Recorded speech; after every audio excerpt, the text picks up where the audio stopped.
In today's video, I'm going to show you how to fix trades follow request easy and fast in last 1 minute. Hello guys, if you want to fix this problem, first click settings and scroll down and click app management and click app list.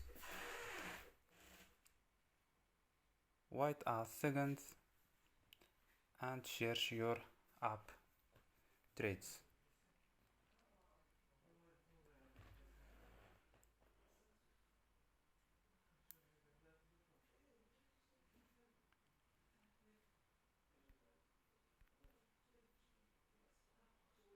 So scroll down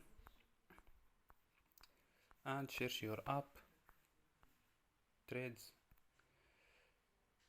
and click force stop. Click OK and click storage. Click clear data and clear cache. So don't forget like and subscribe. Bye.